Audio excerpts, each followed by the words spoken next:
하나님의 크신 은혜와 사랑이 우리 찬양대 위에 그리고 또 우리 관현악단 위에 함께 하시기를 간절히 소망합니다. 앞뒤 좌우 살피면서 인사 나누시겠습니다. 성도님이 계셔서 살만 나는 세상입니다.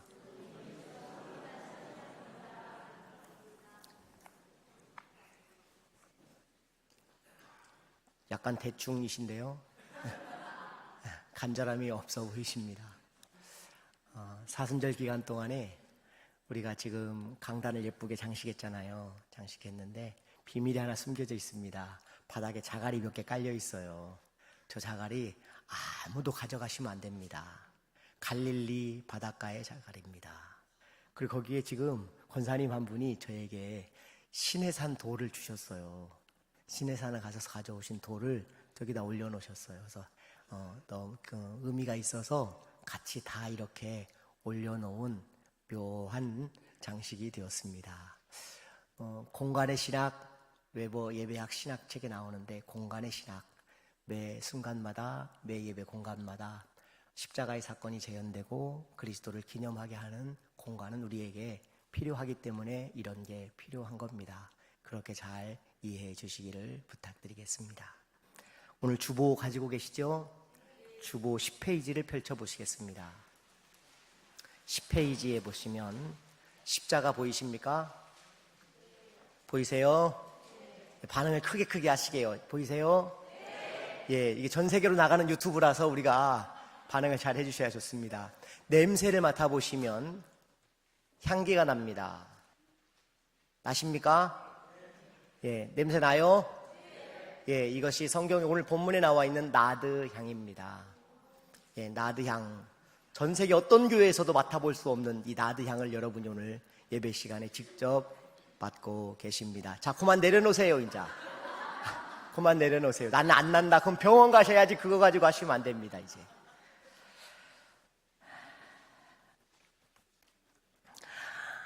마리아가 향유를 드린 사건입니다. 우리에게 너무 익숙한 본문이지요. 저에게도 익숙합니다. 얼마나 많은 이 본문을 가지고 설교를 저도 해봤겠습니까? 헌신 예배 다니면서 이 본문을 또 얼마나 가지고 다니면서 많이 설교했겠습니까? 많이 들어본 본문.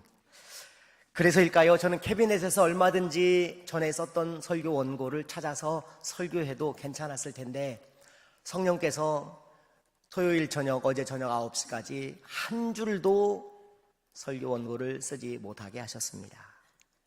일주일간 묵상하고 되뇌이고 또 되뇌이다가 그리고 막상 원고를 써내려갈 때 가슴이 뜨거워졌습니다. 그 은혜가 여러분에게도 있기를 간절히 소망합니다. 본문에는 우리가 미리 좀 알아야 될 사전 문화적인 배경이 우리에게 필요합니다. 익숙하지 않은 문화가 등장합니다. 늘 봐서 익숙한 것 같지만 사실 잘 익숙하지 않고 명확하게 정리할 필요가 있어서 제가 여러분에게 오늘 정리를 하고 가려고 합니다.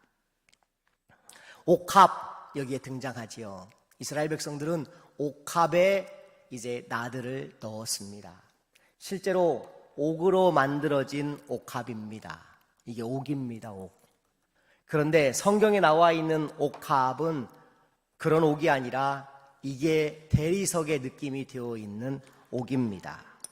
이게 두 가지 설이 있는데요. 하나는 설화석고, 엘러바스타라고 부르는 설화석고다라는 겁니다. 이것은 대리석같이 보여지지만 실제로 깎으면 깎아지는 그런 형태의 석고입니다. 약간의 반투명을 띠고 있어서 이 안에 불을 켜면 희미하게 불빛이 밖으로 비춰지는 성격을 가지고 있는 그런 석고입니다. 또 하나의 설이 있습니다. 그것은 벌집 아시죠? 예, 벌집에 들어가는 밀랍. 그 밀랍이 옥합이었을 것이다 라고 말하는 주장하는 사람도 있습니다. 물론 전자의 옥합이 맞는 것이고 옥합을 깨뜨렸다라는 그 깨뜨림의 의미는 깬 게 아니라 뚜껑을 열었다라는 의미입니다. 그런데 만약에 깨뜨렸다는 말을 그대로 받아들인다면 그 깨뜨렸다라는 것은 그 밀랍으로 되어 있기 때문에 여자의 몸으로도 충분히 그것을 깰 수가 있는 그런 밀랍으로 되어 있다라고 이야기를 하기도 합니다. 두 번째는 이제 우리가 알아야 될 게 나드를 좀 알아야 합니다. 나드. 실제로 이 나드의 원산지는 인도입니다. 인도에서 자라는 아주 귀한 그런 약재이기도 하고 향유제이기도 하고 풀이기도 한데, 이 나드가 이렇게 생겼습니다. 나드를 모아서 짜놓으면 이렇습니다. 이거를 쥐어짜고 또 쥐어짜고 쥐어짜서 향유를 만들어내는 나드입니다. 실제로 냄새를 맡아보면 요거는 이제 진짜 향이 굉장히 강하게 나고요.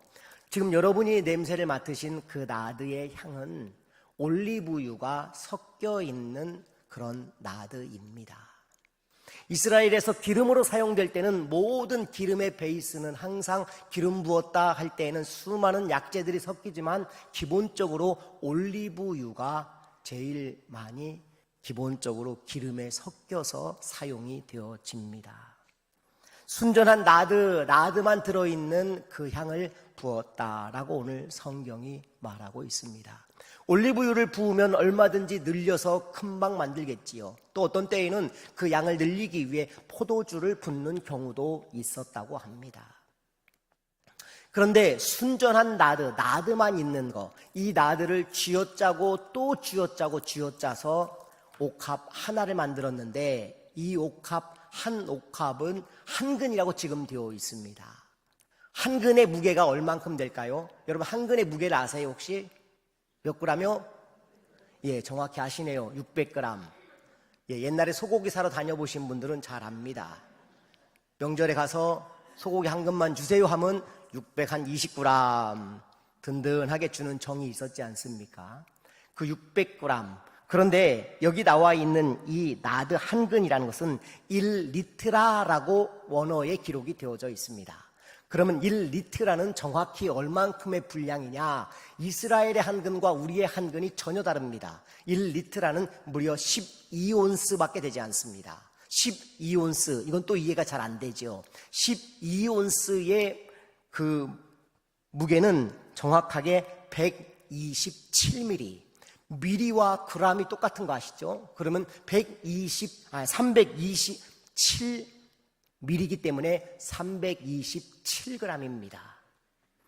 그러면 327g이면 그 무게가 어느 정도냐? 콜라병 한 병이 355ml.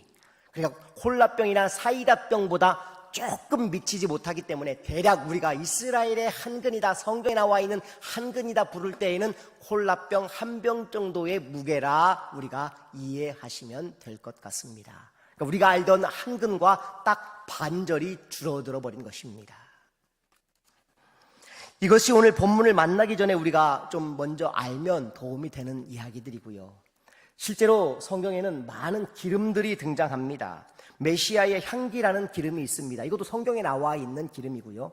우리 들어보셨죠? 길르앗의 향유 들어보셨습니까? 예, 오늘 처음 들어보신 분이 몇 분 계시군요. 길르앗의 향유는 뭘로 만드느냐? 사론의 장미, 그리고 발사믹, 민트를 섞어서 만든 기름이고요. 또 메시아의 향기는 몰약과 알로에, 개수나무, 거룩한 기름이 또 있습니다. 몰약, 계피, 개수나무, 창포 등을 섞어서 만든 기름입니다. 퀸 에스더라는 기름도 있습니다. 에스더 왕 앞에 가기 위해 몸에 발랐던 향유가 있었습니다. 여인들이 굉장히 좋아하는 향유인데 그 향유는 몰약과 자스민 그리고 벨리 향을 섞어서 만들었다고 합니다. 이스라엘은 굉장히 다양한 종류의 향이 존재하고 있었고 이미 그때부터 그들은 향기 세라피를 맛보고 살았던 민족입니다. 오늘 한 여인이 그 귀한 그 나드 하나를 한 근을 예수님께 드린 사건의 이야기입니다. 제목이 이렇습니다. 향유보다 큰 사랑 때문에. 향유보다 큰 사랑을 보인 이 마리아의 사랑이 과연 어떤 사랑인지를 우리가 함께 살펴보며 은혜 받기를 원합니다. 이 마리아의 사랑은 우리에게 통 큰 결단을 하게 한다라고 가르쳐주고 있습니다. 사랑은요, 통 큰 결단을 하게 만듭니다. 돈이 없는데 사랑하는 사람을 만나면 통 큰 것을 나도 모르게 사기 시작합니다. 믿음이 그렇습니다. 통 큰 결단이 필요할 때가 있습니다. 그런데 이 통 큰 결단을 내릴 때에는 무엇보다도 타이밍이 중요합니다. 언제 할 것인가입니다. 본문의 마리아는 그 타이밍을 놓치지 않았고 정확하게 써야 할 때 그는 그것을 활용했다라는 것입니다. 주님이 아무 때나 함께 할 수 있는 분이 아니기 때문에 그 타이밍이 이 여인에게는 가장 정확했고, 주님은 이제 곧 십자가를 짊어지러 가야 할 상황이었기 때문에 이 여인의 행위가 값지고 소중하다고 칭찬하고 계신 것입니다.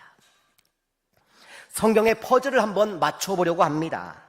본문 2절을 한번 먼저 같이 읽어봅니다.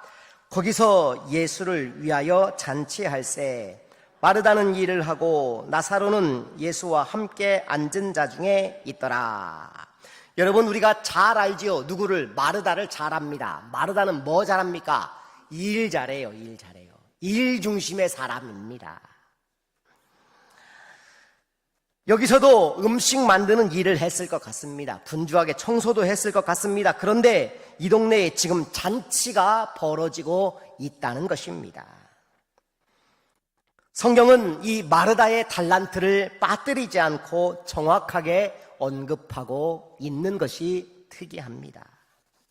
그런데 이 집이 누구 집인지를 살펴야 할 필요가 있습니다. 본문에는 나오지 않지만 마가복음 14장에 이 집 주인의 이름이 정확하게 나옵니다. 마가복음 14장 3절 말씀 같이 읽어봅니다.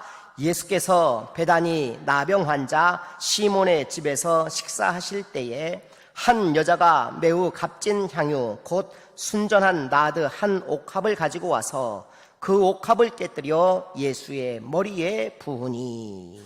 자, 이 본문에 의하면 이 집은 누구 집입니까? 베다니 나병 환자 시몬의 집이라고 기록이 되어져 있습니다. 어떤 주석가들에 의하면 이 시몬이 마르다의 남편이라고 해석하는 주석들이 있었습니다. 저는 틀리다고 생각하지 않고요, 어느 정도 연관성이 있다고 보입니다. 그래서 이 집에 일하는 사람을 마르다로 표현하고 있지 않을까 여겨집니다. 그런데 이렇게 큰 잔치를 베풀었다. 왜 잔치를 베풀었을까요? 말할 이유도 없겠지요. 나사로를 살려주셨고, 또 하나는 문둥병에 걸렸던 바로 이 시몬도 살려주었기 때문입니다. 그런데 이 집에서 마리아는 뜻밖의 행동을 합니다. 주님께 향유를 붓습니다. 엄청난 양의 향유를 부었습니다. 통산적으로 여인들이 향유를 모으는 것은 그 향유를 모아서 그 향유를 가지고 어떻게 합니까? 결혼 지창금으로 쓰는 것이 관례였다고 합니다. 그렇다면 마리아도 결혼 지창금으로 쓰려고 지금 준비한 전 재산일 것입니다. 제주도에 가면 비자림이라는 데가 있습니다. 비자림에 가면 비자나무가 있지요. 그 나무에 열매를 가지고 기름을 짜서 비자 기름을 만들어서 자녀들 대학을 보내고 시집장가 보냈다는 이야기를 들어본 적이 있습니다. 이 향유는 여인에게 그런 역할을 하는 것입니다. 평생을 모아서 결혼할 수 있는 결혼 지참금입니다. 그리고 자그마치 그 양이 한 근이 된다 말하고 있고 300데나리온은 좋게 될 거라고 본문이 이야기하고 있습니다.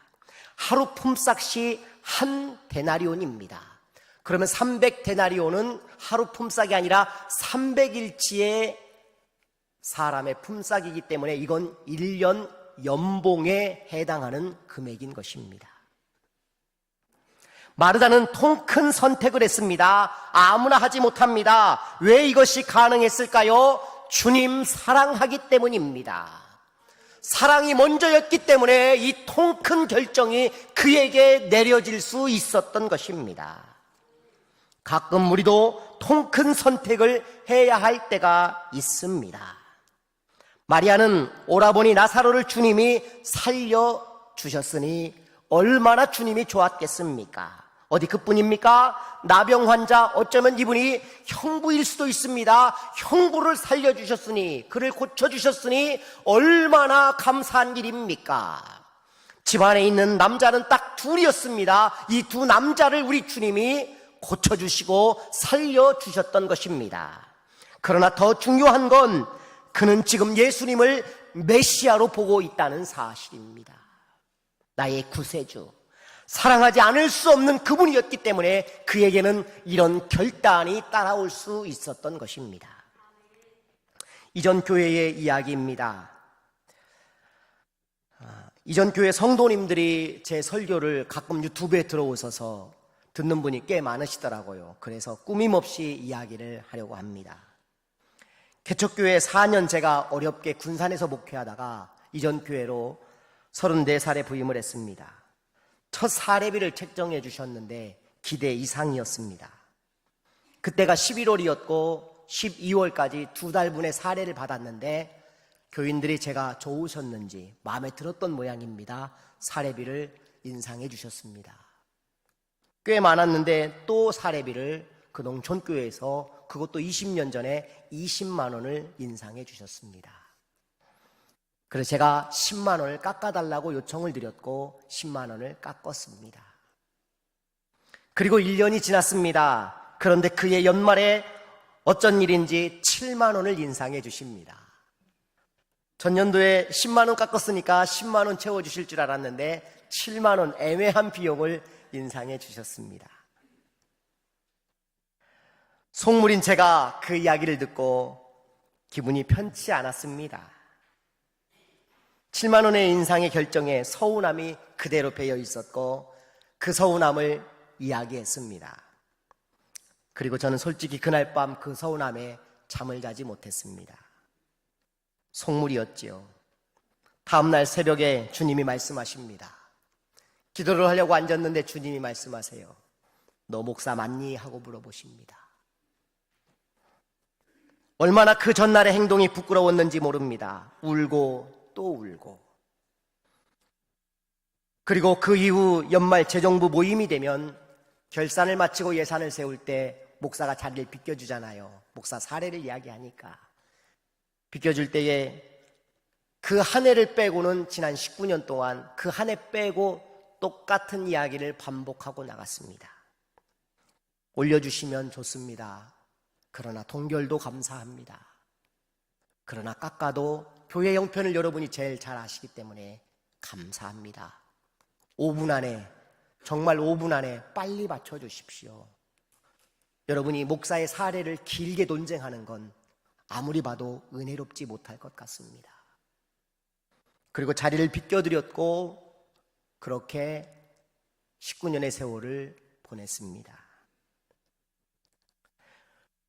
저는 왜 돈이 필요하지 않았겠습니까? 왜 저라고 돈에 욕심이 없겠습니까? 여러분과 똑같습니다. 아니요, 더할지도 모릅니다. 그러나 목사이고 싶어서였습니다. 그리고 더 큰 이유를 말하자면 딱 하나입니다. 그냥 하나님이 좋습니다. 그냥 주님이 좋아서입니다. 오늘 마리아에게 물어보십시오. 당신은 어떻게 그렇게 통큰 결단을 할 수 있었습니까? 마리아는 이렇게 말할 것 같습니다. 저는요, 그냥 주님이 좋아요. 저는 다른 거 계산하지 못해요. 그냥 주님이면 좋게요라고 말했을 것 같습니다.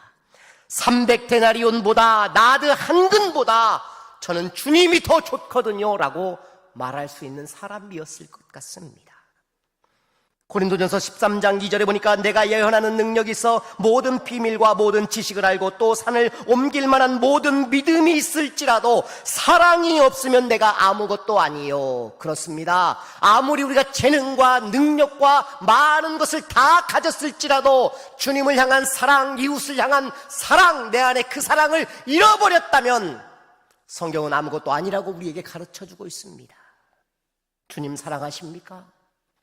정말로 주님을 사랑하십니까? 뭘 드려도 아깝지 않을 만큼 주님을 사랑해 보셨습니까? 하나님은요, 우리에게 전부를 주셨어요. 아들 예수를 저 골고다에 매달아서 우리에게 전부를 주신 분입니다.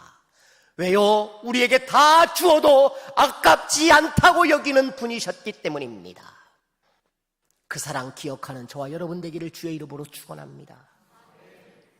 두 번째, 이 마리아의 사랑에는요, 사랑은 우리에게 두려움을 잊게 만든다는 것입니다.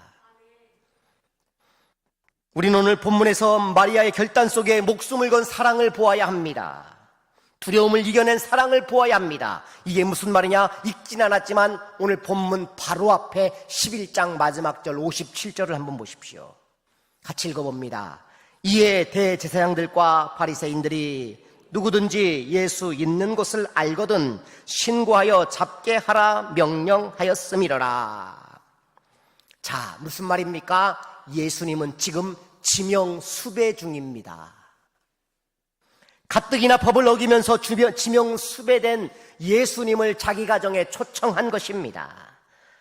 안 그래도 화가 잔뜩 난 유대의 종교 지도자들이 알게 되면 이 집도 불편할 수밖에 없는 상황이었습니다. 그럼에도 불구하고 이 여인은 옥합을 공개적으로 깨뜨려 주님의 머리에 부었으니 이 여인이야말로 살아남지 못할 그런 상황에 지금 처할 수 있음에도 불구하고 이 여인은 그런 두려움조차 이길 수 있었던 것은 주님을 향한 사랑이 있었기 때문이라는 사실입니다.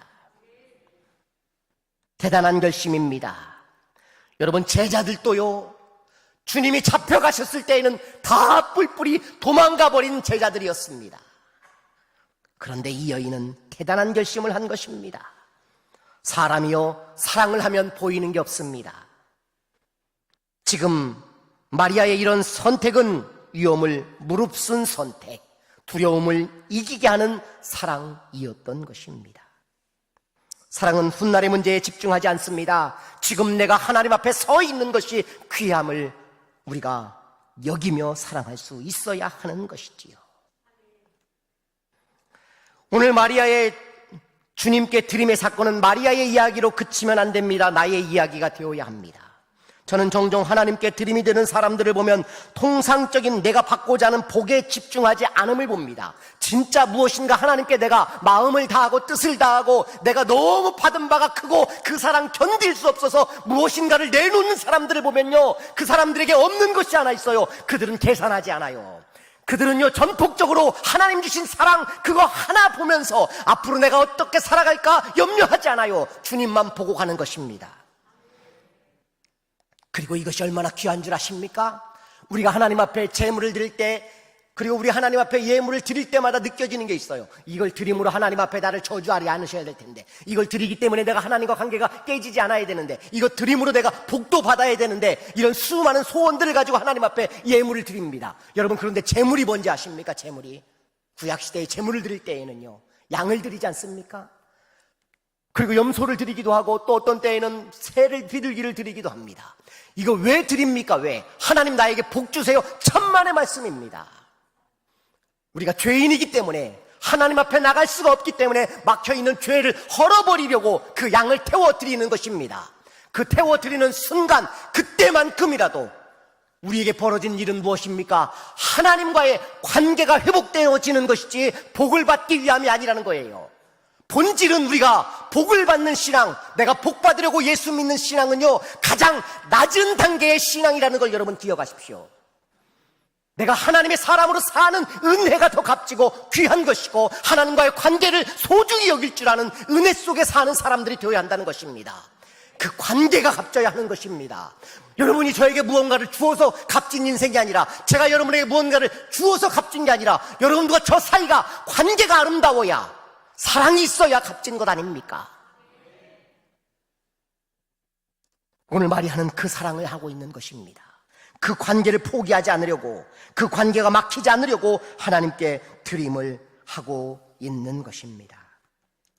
얼마나 절실했으면, 마리아에게는 절실한 거예요. 주님을 볼 수만 있다면, 주님을 또 한 번 만날 수만 있다면 옥합을 깨뜨려도 아깝지 않다고 여길 줄 아는 그런 믿음이 그에게 있었던 것입니다. 하나님 한 분이면 족한 은혜가 그에게 두려움을 깨뜨리게 만든 것입니다. 이 여인은 옥합을 깨뜨린 게 아니에요. 삶의 모든 공포와 두려움, 내 삶의 미래를 온전히 깨뜨려버리고 하나님을 만난 것입니다. 마리아에게 물어보십시오. 사람들이 물어봤을 겁니다. 앞으로 어떻게 살려고 그래? 시집은 어떻게 가려고? 이런 철딱성이 없는 거사. 아니요, 두렵지 않아요. 하나님을 만났어요.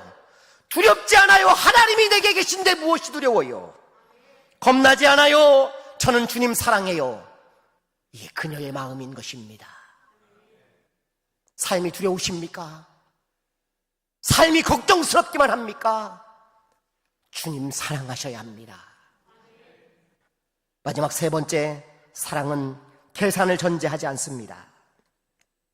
베단이라는 마을은 예루살렘에서 가까운 곳입니다. 오랜 세월 베단이는 나병 환자들이 모여 사는 나환자촌, 이스라엘의 소록도입니다. 안 봐도 알지요. 가난한 동네, 아픈 동네, 상처가 있는 동네, 약자들만 사는 동네. 그 동네에 주님이 가셨습니다. 그런데 오늘 본문에 옥합을 이 여인이 깨뜨려 버렸습니다. 조금 솔직해 볼까요? 저는 예수님이 말렸어야 한다는 생각이 듭니다. 그래서 가룟 유다의 태도가 이해되기도 합니다. 아마 여러분도 이렇게 여기실 분 많을 거요. 성경에 있으니 마리아가 맞다고 하시겠지만 현실에서 우리가 이렇게 할 수 있을까요? 쉽지 않습니다. 여기에 정확한 계산을 하는 가룟 유다를 보십시오. 거기에 그가 말하는 이 마리아의 낭비를, 이 낭비라고 말하지 않고 그 낭비를 얼마나 교묘한 말로, 아름다운 말로, 제자다운 이야기를 하고 있는지 보십시오. 4절 5절 같이 읽어보시죠. 시작.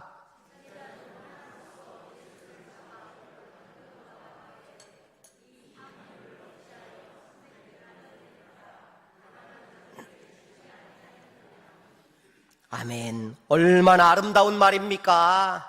그거 팔아서 가난한 자들에게 주어야 하지 않느냐. 얼마나 제자다운 말입니까? 고린도전서 13장 4절에 보니까 내가 내게 있는 모든 것으로 구제하고, 내게 있는 모든 것으로 구제하고, 또 내 몸을 불사르게 내어줄지라도 무엇이 없으면요, 사랑이 없으면 아무 유익이 없다고 말하고 계십니다. 성경은 그를 뭐라고 말합니까? 6절을 보면요, 이렇게 말합니다. 같이 읽어보시겠습니다. 이렇게 말하면 가난한 자들을 생각함이 아니요, 그는 도둑이라 돈깨를 맞고 거기 넣는 것을 훔쳐가미러라. 자, 이 본문 공동번역은 뭐라고 써 있는지 빨간 언더라인을 잘 읽어보시면 훨씬 더 쉬워집니다. 같이 읽습니다. 유다는 가난한 사람들을 생각해서가 아니라 그가 도둑이어서 이런 말을 한 것이었다. 그는 돈 주머니를 맡아가지고 거기 들어있는 것을 늘 꺼내 쓰곤 하였다. 이해되시죠? 유다가 하는 일은 예수님과 함께 13명의 공동체에서 회계를 맡았던 것입니다. 돈 주머니를 관리했어요. 그런 유다가 뭐 했다고요? 그 돈을 함부로 자기 돈처럼 쓰고 도둑처럼 행세했다는 것입니다. 자, 그는 정확한 계산이 있었습니다. 300데나리온. 그의 계산 속에는 숨겨져 있는 계산도 있었을 것입니다. 100데나리온은 내 것이 될 수 있는데, 아니 적어도 50데나리온은 내가 먹을 수 있는 돈이 아니야, 이런 생각을 했을 수도 있습니다. 그런 계산하는 사람입니다. 그러나 마리아는 주님을 사랑하는 사람이었습니다. 교회를 우리가 그래서 자꾸만 경제 논리로만 해결하려 하면 안 됩니다. 주님 사랑이 먼저여야 합니다. 이 마리아가 드리는 헌신을 진짜 이해하려면 이 여인이 살고 있는 동네를 알아야 합니다. 베단이 얼마나 가난한 곳입니까? 코가 석자인 사람들이 모여 사는 곳. 마리아는 그 동네에 살면서 옥합을 깨뜨렸습니다. 그 옥합은 그에게 전부였던 것이지요. 마리아는 그것을 드린 것입니다. 왜요? 주님이 좋아요. 주님을 사랑하기 때문이었어요. 그런 그의 마음을 정확히 아시는 주님이 그를 보호하십니다. 7절 읽어보시겠습니다. 7절입니다. 예수께서 이르시되 그를 가만두어 나의 장례할 날을 위하여 그것을 간직하게 하라. 아멘. 이 본문 한 번 더 보실까요? 공동번역입니다. 빨간색 잘 보십시오. 같이 읽습니다. 예수께서 이렇게 말씀하셨다. 이것은 내 장래 일을 위하여 하는 일이니 이 여자의 일에 참견하지 마라. 손대지 말라는 것입니다. 그 여인을 놔두라는 것입니다. 건드리지 말라는 것입니다. 내버려 두라는 것입니다. 예수님은 이 여자의 편을 들었습니다. 주님은 그녀를 장례를 준비한 여인이라고 칭찬하십니다. 이 말은 주님이 이제 곧 십자가를 짊어질 것을 이 여인이 꿰뚫고 있어서가 아니라 나에게 가장 필요한 것이 이것이라는 것입니다. 자, 조금 쉽게 설명해 볼까요? 제가 또 틀릴까봐. 백팩 아십니까 혹시? 백팩 아세요? 예, 백팩 잘 모르시는구나. 우리 어르신들은 잘 모르실 거예요. 이렇게 네모나게 생긴 가방인데 뒤에다가 매는, 요즘에 컴퓨터 넣고 다니는 그런 가방이 있습니다. 백팩 하나 사야지 늘 필요했습니다. 그리고는 굿땡 사이트를 입맛만 다시고 여기저기 돌아다니고 있었습니다. 살까 말까 며칠 보다가 어느 날 귀한 선물을 받았습니다. 포장지를 뜯어보니 백팩입니다. 이름하여 삼손라이트. 들어보셨는지 모르겠습니다. 유명한 가방 만드는 회사죠. 이게 전 세계로 뻗어가는 공영방송이 지금 유튜브로 나가고 있어서 정확한 그 상호를 말할 수 없습니다. 삼손라이트. 선물을 받고 보니 얼마나 좋은지요. 이렇게 인사를 했습니다. 때마침 가방이 꼭 필요했는데 감사합니다. 지금 우리 주님에게 이게 필요한 것입니다. 내가 이제 곧 십자가에 죽을 것을 주님은 아셨고, 누가 나를 위해 장례를 할고, 나에게 지금 이 향유가 필요했단다. 우리 주님이 그것을 높여주고 계신 것입니다. 그래서 예수님이 말씀하셨죠.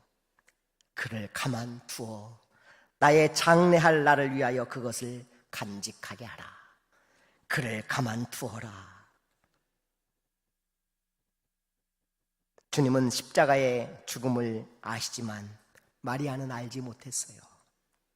하지만 주님의 필요가 정확히 무엇인지를 이 여인은 알았다는 게 중요한 것입니다. 어린아이가 용돈을 다 털어 밀짚 모자 하나를 샀습니다. 주변에서 쓸데없는 짓 했다고 다 뭐라고 하는데 아이 아버지가 그 밀짚 모자를 받아들고 기뻐합니다. 안 그래도 모자가 필요했는데, 그렇게 이야기하며 아이를 칭찬합니다. 사랑은 계산하지 않습니다. 마리아의 사랑이 값진 것은 계산하지 않았기 때문입니다. 혹시 계산하고 계십니까? 안 됩니다. 사랑하셔야 합니다. 계산하면 아깝지만 사랑하면 아깝지 않습니다.